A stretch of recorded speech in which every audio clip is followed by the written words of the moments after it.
Lock that door here. And then stand on the other side of it until I knock for you. Okay. Just lock. No, you can't grab that. Lock the door. Sit on the side. Yeah. Yeah. Yeah.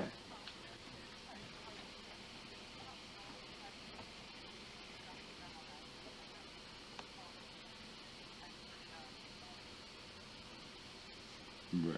The old school shit. Yeah. Yeah. I'm doing great. I feel so awesome about the music. The album is coming out February 11th. I'm doing the fashion show February 11th at Madison Square Garden. We're dropping the album that February 12th that morning. It's like, yeah, yeah, yeah.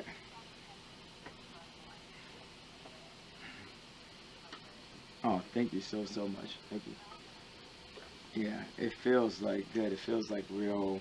I don't know, just yay, Apple, Steve Jobs type music. You know, like, yeah, like. So my next single, I wanted you to tweet it.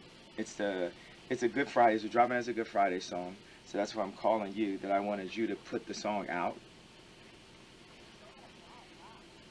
Yeah. All right. Like, what would people? I guess it would just be people would be like, why is this happening? Well, Like they think it had something to do with it, probably. well, the reason why it will be happening is because it has a very controversial line at the beginning of the song about you. What does it say? Okay, so it says, and the song is so dope, and I've literally sat with my wife, with my whole management team, with everything, and tried to rework this line. I've thought about this line for 8 months. I've had this line, and I've tried to rework it every which way. And the original way that I thought about it is the best way, but it's the most controversial way. So it's gonna go Eminem a little bit. So can you brace yourself for a second? Yeah. Okay. All right. It says, wait a second. You sound sad. Well, is it gonna be mean? No, I don't think it's mean. Okay, then let me hear it. Okay.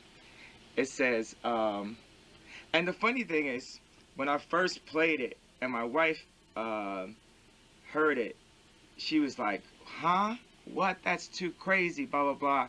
And then, like, when Ninja from D. Antwoord heard it, he was like, oh my God, this is the craziest shit. This is why I love Kanye, blah, blah, blah, that kind of thing. And now it's like my wife's favorite fucking line. I just want to give you some premise of that, right? Okay. Okay. So it says, to all my South Side niggas that know me best, I feel like Taylor Swift might owe me sex. That's not mean. Okay. Yeah. Oh, well, this is the thing where I'm calling you because you got an army. You own a country of motherfucking 2 billion people, basically, that if you felt that it's funny and cool and like hip hop and felt like, you know, just the college dropout and the artist like Ye that you love, then I think that people would be like way into it. And that's why I think it's super genius to have you be the one that says, oh, I like this song a lot, like, yeah, whatever, you know, this is cool, whatever. It's like, you know, like I got like shit on my album where I'm like, I bet me and Ray J will be friends if we ain't love the same bitch. Oh my God. Like, I mean, I need to think about it because I just need to, like, you know, you hear something for the first time and you just need to think about it. yeah. Because it is absolutely crazy. I'm glad it's not mean, though. It doesn't feel mean. But, like, oh my God, the build-up you gave it, I thought it was going to be like, that stupid, dumb bitch. Like, but it's not. So, I don't know. I mean, the launch thing, I think it would be kind of confusing to people, but I definitely think that when I'm asked about it, of course, I'll be like, yeah, I'm the biggest fan. I love that. I think it's hilarious. But I just need to think about it. Yeah, you don't have to do the launch and tweet. That was just an extra idea I had, like, but not you don't. If you think that that's cool, then it's cool. If not, I mean, we are launching the shit like on just Good Fridays on SoundCloud on the site, shit like that. But You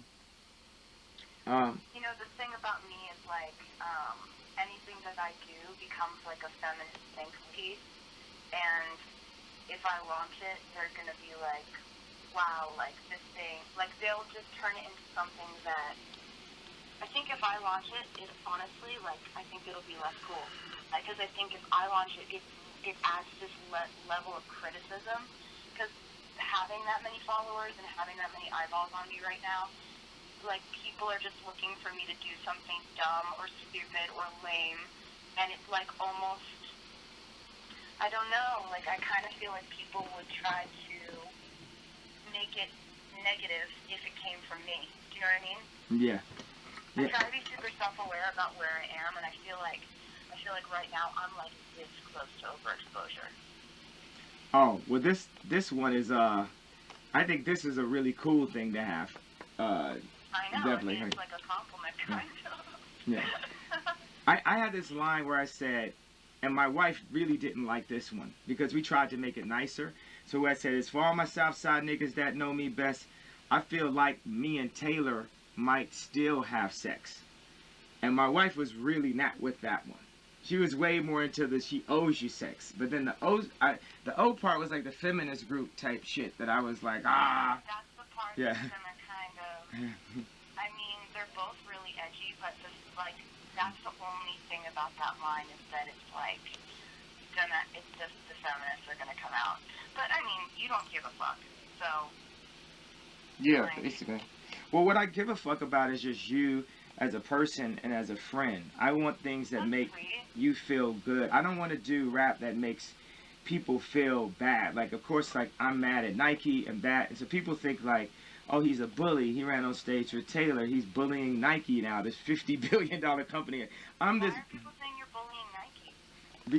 Because on facts, like I said, like, Yeezy, they line up for days. Nike out here bad. They can't get shit away. They, yeah. That is. That's, I mean, that's just what you do, though. Yeah. I mean, yeah.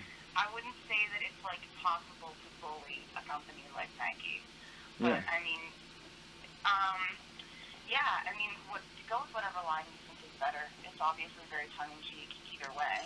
Yeah. And I really appreciate you telling me about it. That's really nice.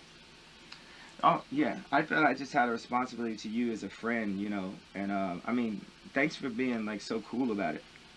Oh, thanks. Yeah. Yeah, I really appreciate it. Like, the heads up is so nice. Yeah. Like, you'd be surprised how many people just do things without, like, even asking or seeing if I'd be okay with it. And I just really appreciate it. It's like, I never would have expected you to, like, tell me about a line in one of your songs, but that's really nice that you did. Oh, you mean like unexpected shit, like you take the time to give someone a really, really valuable award and then they completely run for president right afterwards? Like unexpected in that type of way? We have not talked about that. What happened? I just thought that was wavy. It was vibey. Actually, you know, funny thing, as I thought about the weed and the president, both of those things I thought about in the shower the day before. I just started laughing like crazy. I was like, I gotta say that I had just smoked some weed and then say I'm gonna run for president. Like, it's gonna be. So those are my basis of. I knew I wanted to say the thing about going to like the Dodgers game with, you know, my daughter and like getting booed and that being scary. And I knew I wanted to say like me changing and thinking about people more since I had a daughter. And then I wanted to say the weed thing, and then I wanted to say the president thing, and everything else was just like off the cuff. Yeah. Oh my gosh, it was definitely like it stole the show. Yeah. It was pretty crazy. And then the flowers that you sent me, I like Instagrammed a picture of them, and it's the most Instagram likes I've ever gotten. It was like 2.7 million likes on that picture of the flowers you sent me. Yeah, it's some connection. Or something that I think is really important about that moment when we met on stage. It's something that I think is really important about that. Like, and where humanity is going, or now where me and Kim are and having a family and just everything, the way things are landing. Always relationships are more important than punchlines, you know? Yeah, Yeah. I mean, I don't think anybody would listen to that and be like, "Oh, that's a real diss. Like she must be crying about that line." Um, and I think because of how crazy and strange and fateful the way we met was, I think we have to pick our moments to like do stuff together and make sure it's only really cool stuff. Yeah, exactly. Like we can't have it like be somebody else's idea that gets in front of it and they're Mhm. like, because it's if you're like a really true creative, visceral, vibey like person, it's probably hard for you to work at a corporation. So how can you Mhm. give a creative, creative ideas, and you're working in a house of non creativity? It's like this weird. So whenever we talk directly, okay. Now what if later in the song, I was also to have said, I made her famous. Is that is Oh, it? did you say that? Yes, it might have happened. Oh my god. Well, what am I gonna do about it? Like that, do the hair flip. Yeah, I mean, um, Mm. it's just kind of like whatever at this point. Yeah. But I mean, it's just you got to tell the story the way that it happened to you and the way that you experienced it. Like you honestly didn't know who I was before that. Like Yeah. it doesn't matter if I sold 7 million of that album before you did that, which is what happened. You didn't know who I was before that. It's fine. Yeah. But yeah, I can't wait to hear it. Yeah. I mean, it's fun. It's definitely you're uh get ready to trend. That's all I can say. What's the song called? It might be called Hood Famous. Oh, cool. All right. Is it going to be like a single, or is it going to be a SoundCloud release? What are you doing? Oh, this one right here is like fucking song of the year type territory. Oh my god, Yeah. amazing. Yeah. That's crazy. Oh my Yeah. god. Oh, speaking of song of the year, are you going to Grammy? Um. I. You know what? I was thinking to not do it, but I think that this song. Uh. You know what? I'm gonna send you the song, and send you the exact wording and everything about it, right? And then we could sit and talk through it. But if the song goes and fucking just More stuff. They just like look at us and they're like, you already have so much. Even if we've made an incredible achievement, it's harder for people to write down our names for some reason. I get it. I I mean, get it. It's just human nature. It's envy. It's asking people in our industry to vote for the people who are already killing it. Yeah. Yeah. It's like how it's like so many people wanted Meek Mills to win because uh so many people wanted Meek Mills to win because just Drake was just killing it for so long. And they were just like, we just need like Meek Mills to like um but I think, okay, so that has my mind going through a lot of places to problem solve. But I was talking to Ben Horowitz. Do you know this guy? He's a VC at Dreesen and Horowitz out of San Fran. But he's down with I the. know that name, but I It's don't know him. it's just like the Personally. San Fran clique, that type of thing. Like he stays down the street from Mark Zuckerberg and shit like that.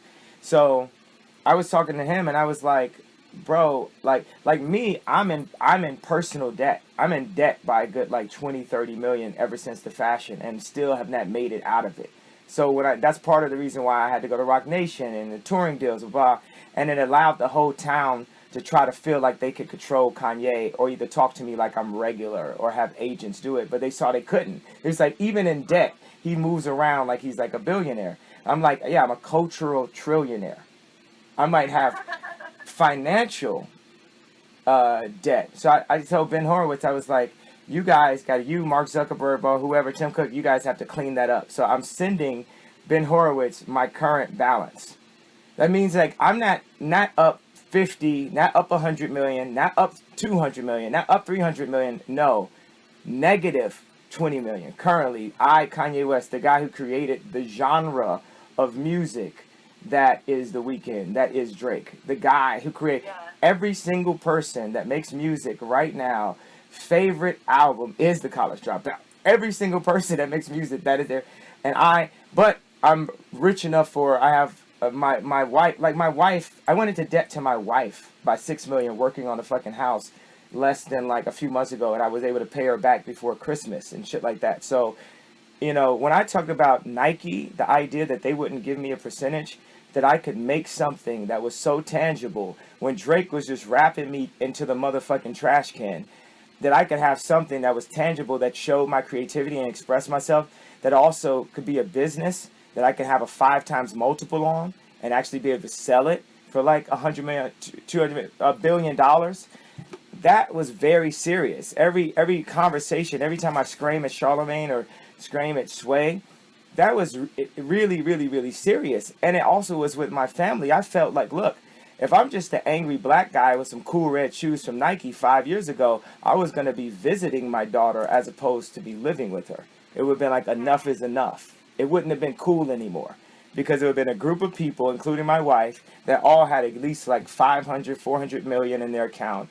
And then you get the angry black man at the party talking about, I'm the one that put Kim in the dress. I'm the one that did this. I'm the that. But it never realized itself. So that's one of the things I just talked to Ben. And I'm really, because I talk about it on the album, talk about personal debt and shit. Just the idea, like, oh shit, this dude with this fucking Maybach that makes fucking $50 million a tour still hasn't lined it up or came out of the point when AEG and Live Nation wouldn't give him a deal. The debt started after Watch the Throne, because I got no deal, but I still was doing like creative projects on my own, shooting a film in Qatar, doing a fashion show, just trying to, be very Disney, be very visceral, be creative. And I mean, I'm sure you've thought about this up and down, but I mean, is there a way to monetize Yeezys in a way that you felt would still keep them authentic, but make them into a multi-billion-dollar company? Well, that's what we're gonna do. That's what we're in the plans of. Yeah, I have no. Yeah, I'm 100% gonna be like a multi billionaire. I think it's fun that I can like be like Charlie Sheen and be like, hey, like I got AIDS, like that. To me, like I told Drake that the other night. I was like, yo, Drake, I'm in personal debt. And for me to tell Drake, the fucking #1 bachelor in the world that can fucking rap anybody into a trash can, that lives 4 blocks down the street from my wife, and like basically fucks all of her friends, that I'm in personal debt, is such a like putting down the sword or putting down the hand or showing the hand, that I don't have my poker face on with any of you guys. I'm just me. I'm just a creative. Everything I did, even when it was mistimed, whatever, it might have been from it's always like from a good place. And I know that I'll overcome it. And I know that the world will overcome it, because like I'm going to change the world. I'm going to make people's lives better on some post Steve Jobs, Howard Hughes type shit. Like I'm going to do things with education. I'm going to do things that help to calm down murders in Chicago or across the globe, things to help to calm down police brutality, to equalize the wealth meets the class system, because there's a bunch of classes, wealthy people that hate Obama because he's more social, and he wants the people who don't have anything to have everything. And in my little way, by learning how to design is something that's only given to the rich currently. The exact color palette that Hermes uses versus the color palette that Forever 21 uses. A color palette is extremely important. Color is important. The knowledge of proportions, the size of our house versus the size of someone else's houses, and just the dynamics of the proportion. Like, I don't want this conversation to go too long, but I wanted to give you a bit of like where I'm at, the perspective that I'm at, and the fact that I am the microprocessor of our culture. Meaning, like, I can figure out how to give Rihanna a Mary J. Blige type album.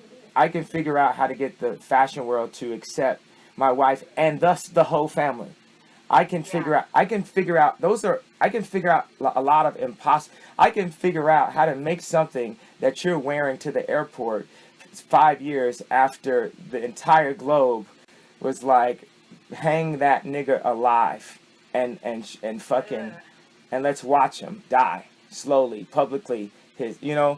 So it's a lot. I figured that out for myself. So it's a lot of shit that we collectively, with the power that you have and your fans, the power my wife has, the power that I have, that we can do to really make it where it's not just the rich getting richer, but you know, make it not just a fucking charity, not singing for Africa, change things in a way that people can experience shit themselves, a piece of the good life, Yeah.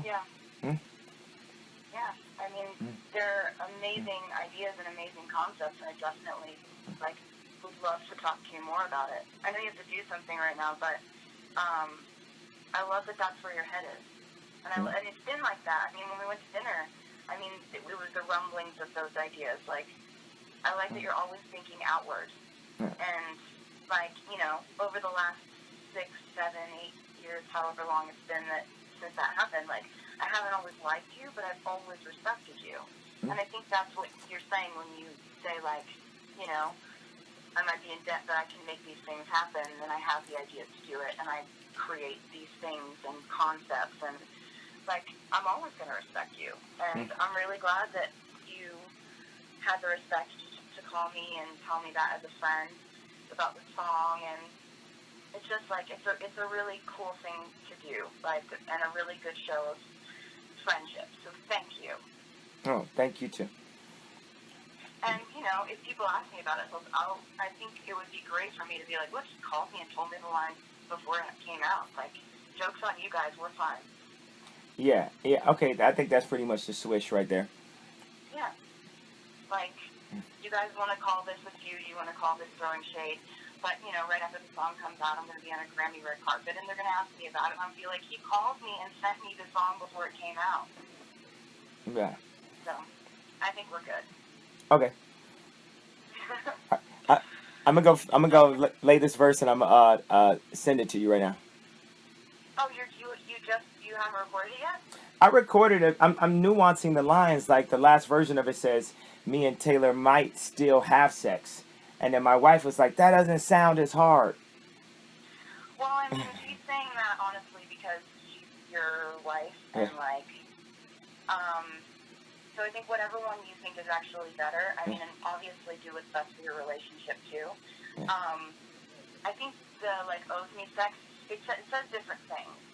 It says owes me sex means look, I made her what she is. Like, she actually owes me, which it's gonna split people, because people who like me are gonna be like, she doesn't know his shit, and but then people who thought it was badass and crazy and awesome that you're so outspoken are gonna be like, yeah, she does. It made her famous.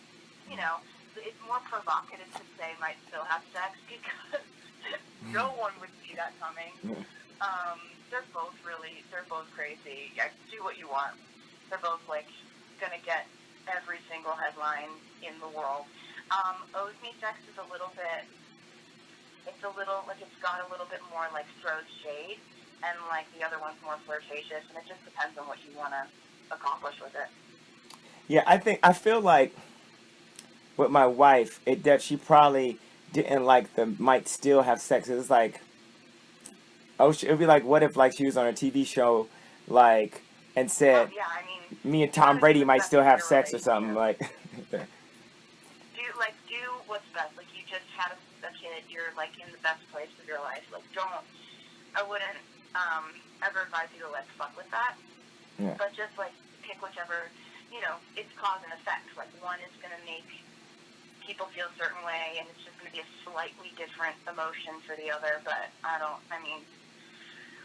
it's not. It doesn't matter to me. There's not one that hurts my feelings and one that doesn't. Yeah, it's just when I'm pointing this gun, what I tried to do differently than 2 years ago is when I shoot a gun, I tried to point it away from my face. Yeah. So one is kind of a little bit more flirtatious and easier. I think so. Really, that means the conversation is really, one is a little bit better for the public and a little bit less good for the relationship. One is a little bit worse for the public and better for the relationship. Yeah. Yep, I think you're right. All right. Well. But just it's your call, really. I mean, you always go with your gut, obviously. Yeah. Okay. But amazing. Send it to me. I'm excited. All right. All right. Cool. Thanks so much. Awesome. I'll talk to you later. All right. Cool. Peace. Bye. Bye. All right. That's fine. Like, we had to get that all the way through. Yeah, sorry, the battery on this thing died. Which is why I stopped filming. It's just when it died. If you get some shit like Kanye talking to Taylor Swift, explain that line. Oh, I know. There's got to be 3 cameras on that one. We can't miss one element. Alright, so we're live, and I posted the full video so people can be like, oh, what if you cut it off right before he was talking about the line, or if in case people wanted to see the full video. Here it is, and I actually pulled up some old receipts from Kanye and Taylor. In this span of tweets, this was in 2016, right when The Life of Pablo came out. He said, fifth thing, I'm not even going to take credit for the idea. It was actually something Taylor came up with. No, like you were explaining, you just called Taylor to explain your idea, so clearly this was a blatant lie. Another one, he was like, third thing, I called Taylor Swift and had an hour-long conversation with her about the line, and she thought it was funny and gave her blessings. She thought the line about you and her, like, having it was funny. She didn't think the line about you calling her a B in front of, like, millions of people, because Life of Pablo was actually a super big album, and you did the, like, super big tour about it. She didn't think that was funny at all, and I pulled up this receipt from Taylor. She was like, that moment when Kanye West secretly records your phone call, then Kim posts it on the internet, and then this is her original statement where she says, where's the video of Kanye telling me that he was going to call me that in the song? It doesn't exist because it never happened. You don't get to control someone's emotional response to being called that in front of the entire world. Of course, I wanted to like the song. I wanted to believe Kanye when he told me that I would love the song. I wanted us to have a friendly relationship. He promised to play the song for me, but he never did. He never did, clearly by this video. While I wanted to be supportive of Kanye on the phone call, you cannot approve of a song you haven't heard. And she was falsely being painted a liar, and you could read the rest of the statement. But yeah, Taylor Swift was right all along. I see Kanye West is over trending on Twitter, so that's gonna be a mess going on. But Taylor is obviously in the right here. Like, Kanye and Kim were in the wrong. Just want to get that out there. All I really have, like, comment, subscribe in the video. More videos coming soon, and peace out.